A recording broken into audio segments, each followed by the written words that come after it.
Querido amigo, lembrando que em 3 programas iniciaremos os nossos estudos no livro de Josué. Hoje estudaremos o capítulo 31 de Deuteronômio. Nesse capítulo 31, encontramos, depois dos 4 discursos de Moisés, as suas palavras de despedida. Foram palavras importantes, pois simbolizavam o fim de uma liderança e as recomendações finais para a entrada em Canaã, a terra prometida a Abraão, Isaque e Jacó. Diante da importância dessas palavras, creio que podemos dar-lhe o seguinte título: a importância das palavras de uma despedida. A importância das palavras de uma despedida. Ao estudarmos todos os 30 versículos desse capítulo 31, em resumo, podemos extrair este princípio desafiador e sintetizá-lo através da seguinte frase: diante da importância das palavras de despedida, há necessidade de ouvi-las atentamente. Eu repito essa frase, que é o resumo do capítulo 31. Diante da importância das palavras de despedidas, há necessidade de ouvi-las atentamente. E, ao invés de resumirmos, quando detalhamos esse capítulo, nós encontramos 7 razões pelas quais devemos dar importância, devemos atentar para essas palavras de despedida. Em primeiro lugar, essas palavras são importantes, pois inspiram confiança. Versículos 1 a 8. Depois do término dos 4 discursos de Moisés, aparentemente, não deveríamos ter mais nenhum relato de suas palavras. Mas não foi isso que aconteceu. A partir de agora, vemos palavras pessoais finais, revelando que tinha ele feito uma retrospectiva da sua própria vida diante do Senhor. Ao mencionar sua idade de 120 anos, certamente Moisés se lembrou dos seus primeiros 40 anos vividos como príncipe do Egito. Ali ele teve acesso a toda a sabedoria existente na época. Não foram em vão aqueles anos. Ali ele aprendeu a arte militar, os direitos sociais, civis, e instruiu-se com os melhores mestres da época. Lembrou-se também dos 40 anos seguintes, em que, de príncipe, ele se tornou um mero pastor de ovelhas, cuidando dos rebanhos do seu sogro Jetro. Também não foram inúteis. Pelo contrário, ali ele aprendeu a ter paciência. Ali ele aprendeu como pastorear uma multidão de aproximadamente 2,5 milhões de pessoas. E foi nesse período em que ele se casou e teve os seus 2 filhos. Nesse tempo também ele aprendeu a geografia e o clima da península do Sinai, que lhe foi extremamente útil na condução de Israel pelo deserto. E certamente ele se lembrou também desses últimos 40 anos liderando o povo depois da saída do Egito. Quantas experiências frustrantes! Mas ao mesmo tempo, quantas experiências positivas com o Senhor!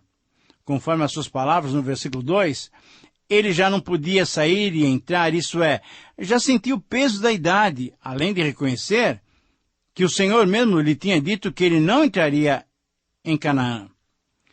Resignadamente, Moisés aceitou essa determinação divina. A desobediência de Moisés se deu quando Deus mandou que ele que ele só falasse a rocha para que dela jorrasse água. Porém, ele feriu a rocha 2 vezes. Lembre que nós já estudamos que aquela rocha simbolizava Cristo. Já havia sido uma vez ferida por ordem do próprio Deus. Mas na segunda vez, Deus disse a Moisés que apenas falasse e da rocha jorraria água. Cristo foi morto ou ferido na cruz uma única vez. A pedra seria ferida apenas uma vez também. Como alguém submisso, ele admitiu a sua falta e recebia a justa sentença divina de não entrar em Canaã, sabendo que Deus tinha o melhor para ele e para Israel.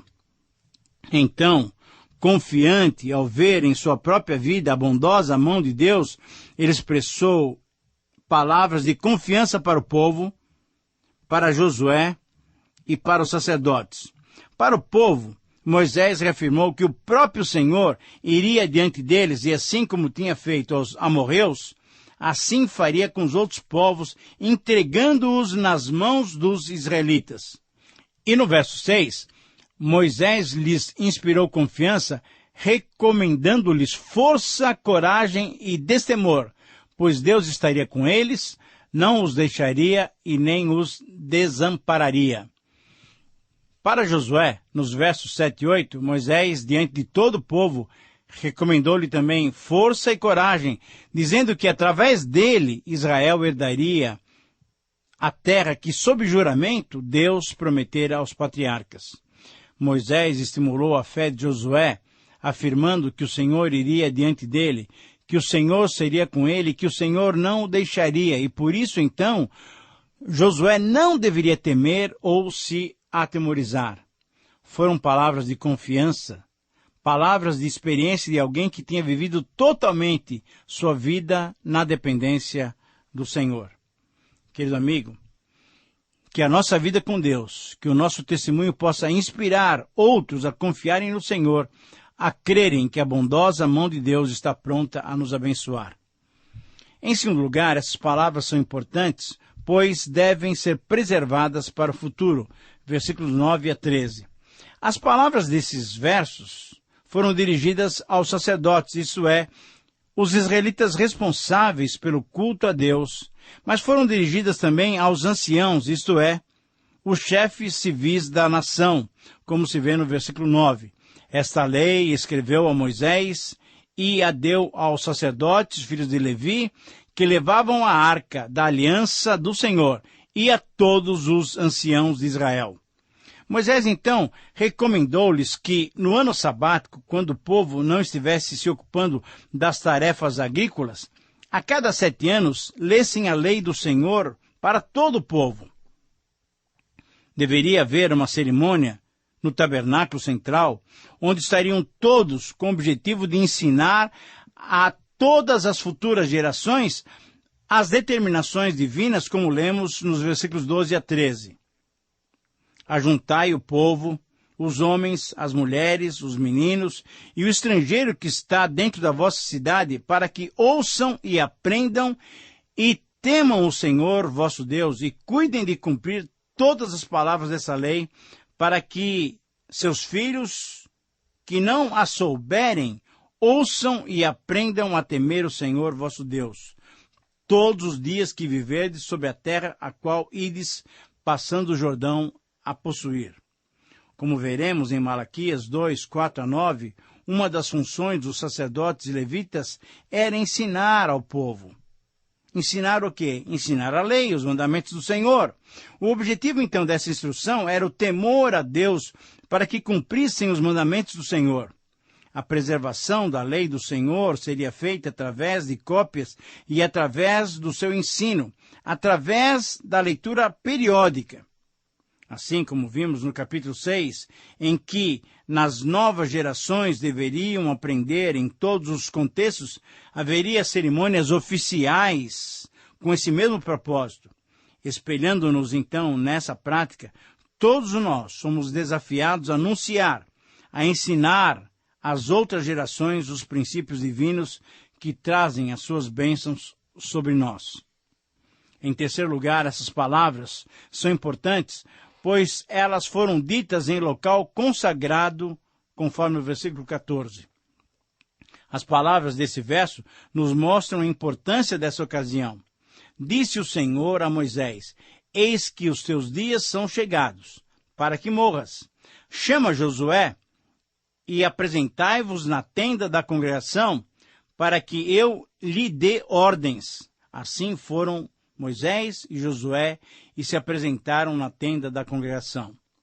Querido amigo, o fato de Deus convocar Moisés e Josué para a tenda da congregação tinha o propósito de dar um aspecto oficial e solene à liderança de Josué como substituto de Moisés.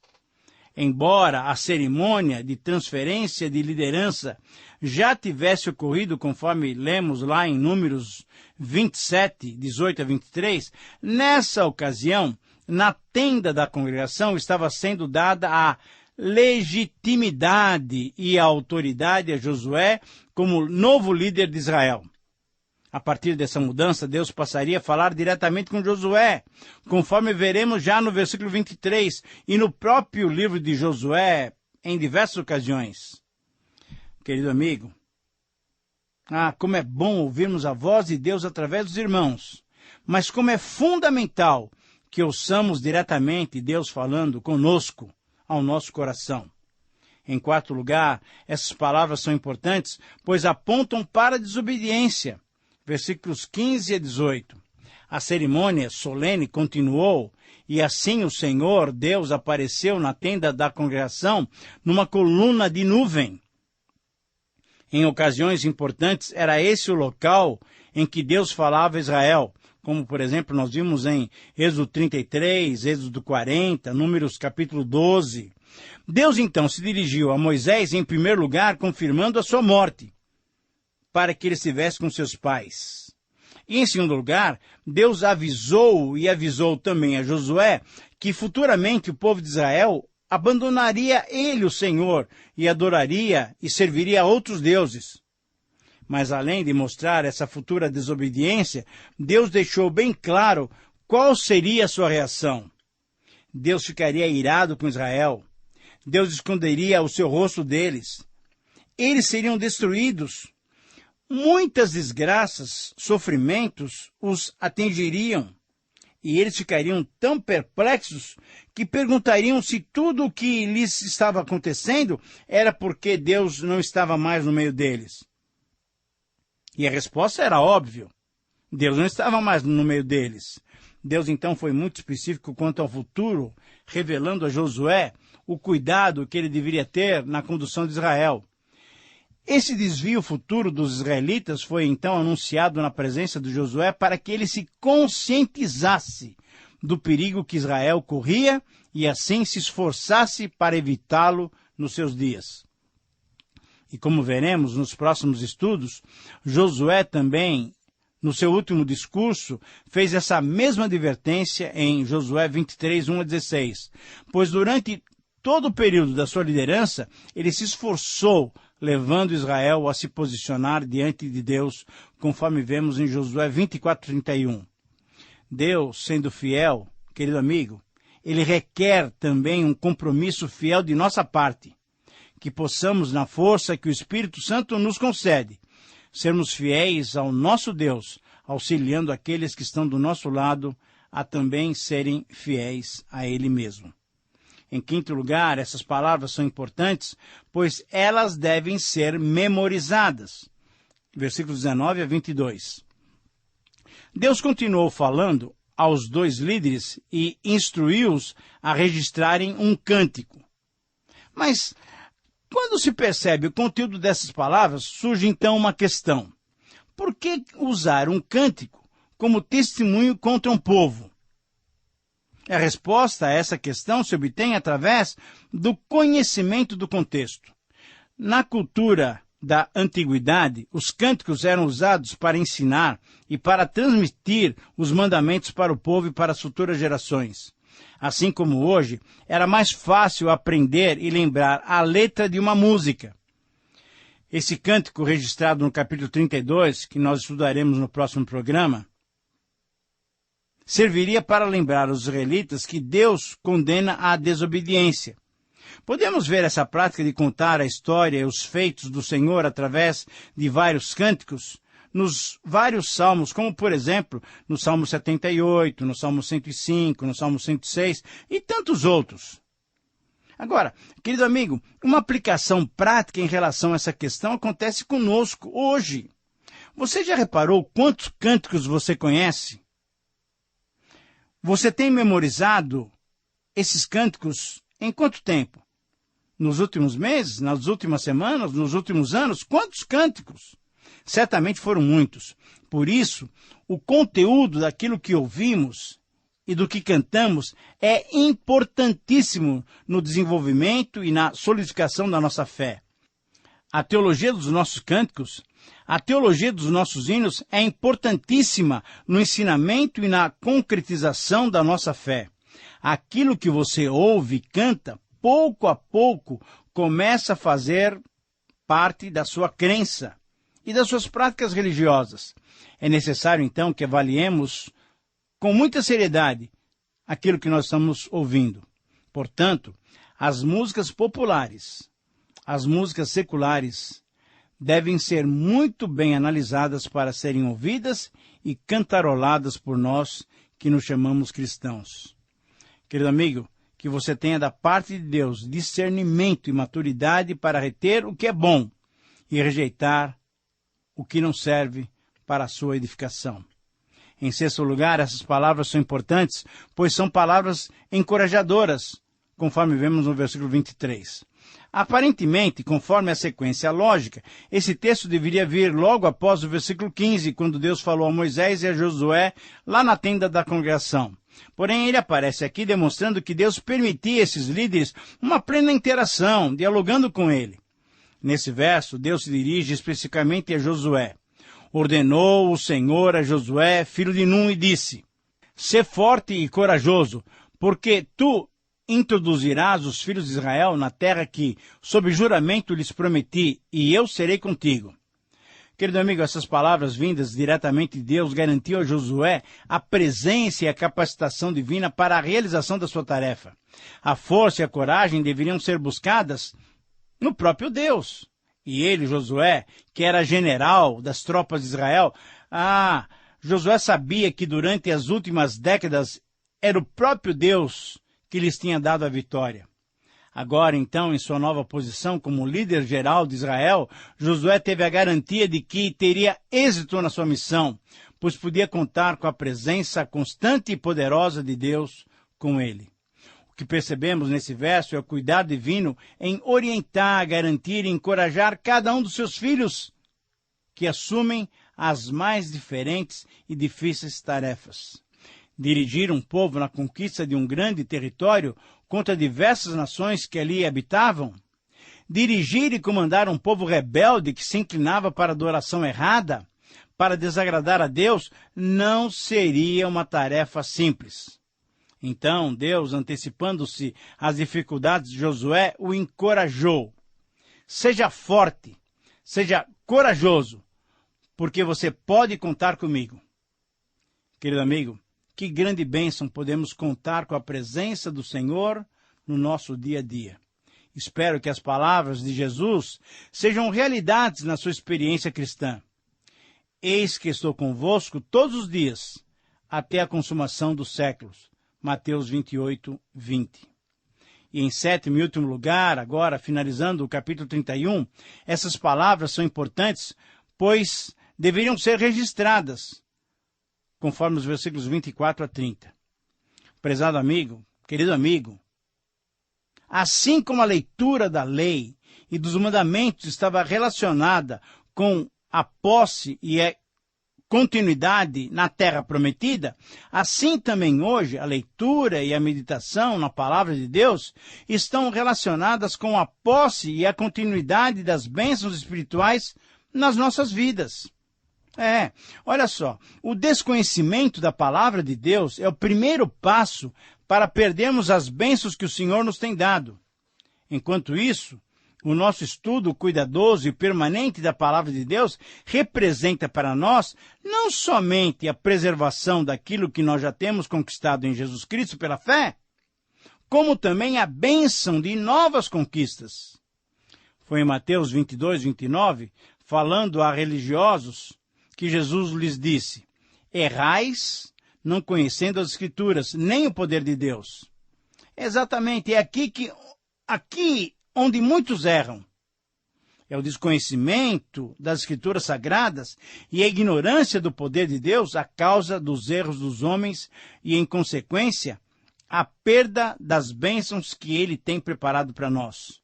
Por isso consideramos realmente perigoso quando se substitui no púlpito a Bíblia, a palavra de Deus, pela mera palavra do homem. Moisés, querendo evitar esses erros que vemos nos nossos dias, registrou essas palavras num livro e ordenou aos levitas que transportavam a arca que colocassem esse livro da lei junto à arca para que servisse de testemunha contra o povo quando eles se desviassem dos caminhos do Senhor. E no verso 27, Moisés foi bem específico analisando a condição espiritual de Israel logo antes da sua morte. Suas palavras foram bem objetivas. Porque eu conheço a tua rebeldia e a tua dura cerviz. Pois, se vivendo eu, ainda hoje, convosco, sois rebeldes contra o Senhor, quanto mais depois da minha morte. Essa foi uma análise bem real da tendência pecaminosa de Israel. E Moisés ainda convocou todos os líderes de Israel, versículo 28, para que, invocando o céu e a terra como testemunhas contra eles, ficasse estabelecida a punição que experimentariam ao quebrarem a aliança do Senhor. Consciente da sua partida, Moisés ainda afirmou, nos versículos 28 e 29, ajuntai perante mim todos os anciãos das vossas tribos e os vossos oficiais, para que eu fale aos seus ouvidos essas palavras, e contra eles, por testemunhas, tomarei os céus e a terra, porque sei que depois da minha morte, por certo, procedereis corruptamente e vos desviareis do caminho que vos tenho ordenado. Então esse mal vos alcançará nos últimos dias, porque fareis mal perante o Senhor, provocando a ira com as obras das vossas mãos. Querido amigo, nesse capítulo tivemos 3 ordens: que a lei fosse lida regularmente para todos os israelitas. Segundo, que o cântico fosse escrito e ensinado ao povo. E terceiro, que o documento da lei fosse colocado perto da arca. Ora, tudo isso demonstrava mais uma vez o cuidado divino pelo seu povo. Todas essas ordens foram dadas para que Israel não se esquecesse e quebrasse a aliança com o Senhor. Que Deus bondoso nós temos! Desfrutemos, pois, do seu cuidado e zelo por todos nós. Bom, chegamos assim ao final de mais um tempo de estudo. Consideramos ainda as palavras de Moisés, as suas palavras de despedida. Que Deus conceda a edificação a cada um de nós, a sua capacitação para praticarmos essas verdades que aprendemos. Agradeço a Deus a sua orientação e a você a sua companhia. Que Deus te abençoe e um grande abraço.